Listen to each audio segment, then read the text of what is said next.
নোয়াপাড়ার গারুলিয়ায় মদ্যপানের প্রতিবাদ করায় খুন শেখর চৌধুরী।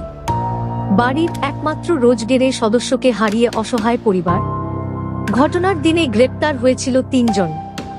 এবার পরিবারের পাশে দাঁড়ালেন নোয়াপাড়ার বিধায়ক তথা শ্রম ও পরিবহন মন্ত্রী অর্জুন সিং। পরিবারের হাতে তুলে দিলেন ৫ লক্ষ টাকা আর্থিক সাহায্য এবং পাশে থাকার আশ্বাস।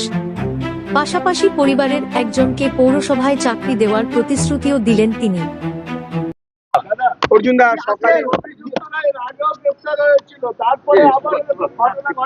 দেখুন, এর একটা মাসি আছে যে মার্ডার করেছে, যারা ও হিরোইন বিক্রি করে আর ওখানে হাঁড়ির কাছে ওই রুটি বিক্রি করে, আবার ওখান থেকে হিরোইন সাপ্লায়ার। এখানে গারুলিয়াতে তৃণমূলের কিছু ওই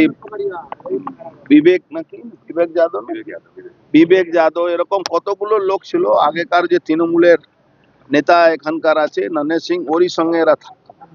এরা সব হিরোইন বিক্রি করে, গাঁজা বিক্রি করে, স্কুলের সামনে বিক্রি করে, এদের একটা র্যাকেট আছে। এই ছেলেটা বাধা দিতে গেছে, পিটিয়ে মেরে দিয়েছে। প্রতিবাদ করেছে, ওইটাই বলছি, বাধা দিতে গেছে, তার জন্য তাকে পিটিয়ে মেরে দিয়েছে। আমি অবাক হয়ে গেলাম, এরকম একটা জায়গাতে কাউকে পিটিয়ে মেরে দেওয়া, এইটা এখানে কাম্য নেই। এখানকার লোকগুলোকেও তার প্রতিবাদ করা উচিত ছিল যখন ওকে মারছিল। প্রকাশ্যে মদ ছেড়ে দিন। এখানে যা সমস্যা, এখানে সমস্যা আমাদের প্রতিবাদ সবাইকে করতে হবে। পুলিশ, আপনি ভাববেন কি ঘরে ঘরে পুলিশ থাকবে, এরকম হয় না। পুলিশের ভর্তি আজকে 15 বছর ধরে কিছু নেই, কনস্টেবল নেই। আমাদের সরকার বলেছে ইমিডিয়েট 50,000 পুলিশ ভর্তি প্রক্রিয়া চলছে। সেখানে এই ধরনের একটা ঘটনা ঘটেছে। আমরা প্রেসার দিয়ে, এখানে সুনীল সিং ছিলেন, যত বিজেপি কর্মীরা আছে, প্রেসার দিয়ে সঙ্গে সঙ্গে 3 জনকে অ্যারেস্ট করানো হয়েছে। 3 জনই অ্যারেস্ট হয়েছে। ওর মাসি যে আছে ওকেও খোঁজা হচ্ছে, ও অ্যারেস্ট হবে। এবার আমরা আমাদের পক্ষ থেকে আজকে ওর বাড়িতে 5 লাখ টাকা আমি ওকে দিয়ে গেলাম। এখন টাকা দিয়ে তো কোনো মৃত্যুকে এক সমস্যার সমাধান হয় না। পাশেই মিউনিসিপ্যালিটি আছে, আমরা চেষ্টা করব মিউনিসিপ্যালিটিতে ওর শ্রাদ্ধ কর্ম দিতে যাওয়ার পরে ওর বউকে চাকরি দেওয়া, যাতে ওর একটা বাচ্চা আছে, সে বাচ্চাকে বাঁচিয়ে রাখলে। আপনি যাদের নাম বললেন, কিছু এদের এগেনস্টে করা হয়েছে, কিন্তু বিগত সরকার তো এদেরকে নিয়েই ওদের গভর্নমেন্ট চলতো না, এই জন্যই সব রাজ খারাপ না। কড়া পদক্ষেপ আমি তো বলেছি, দেখুন, শুধু কেস করলে হয় না বা অ্যারেস্ট করলে হয় না, তার সাক্ষী করাতে হয়।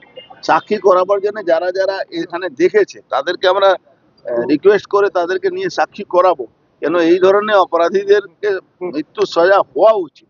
যারা একটা ছেলেকে পিটিয়ে মেরে, মানে পিটিয়ে মারাটা কত নৃশংস ভাবে হয়, এটা তো আপনি বুঝতেই পারছেন।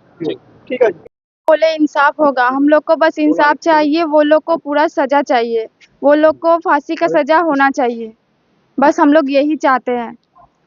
नौकरी का बात, हाँ, हमको नौकरी चाहिए कि हम अपना बच्चा को जिया सके, क्योंकि हम लोग का कोई नहीं है, ना मेरा आज बाप है, ना यहाँ पे कोई गार्जियन है, बस मेरा सास है, हम है, मेरा बच्चा है, हम लोग को कोई देखने वाला भी अब नहीं है।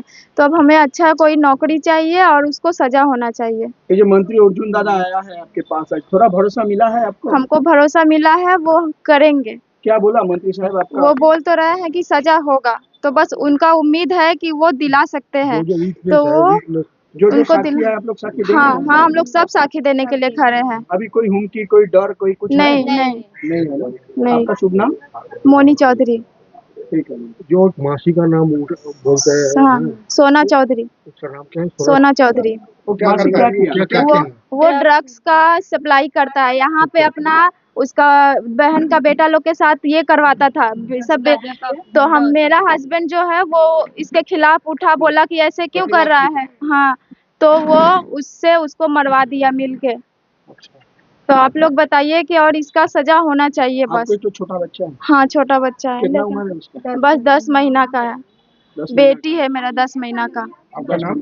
मोनी चौधरी। कौन लगता है? सेकंड मेरा उसका वाइफ है। काम मिटने के আপনারা দেখছেন বাংলার খবর 21। খবরের সত্যতাই আমাদের লক্ষ্য।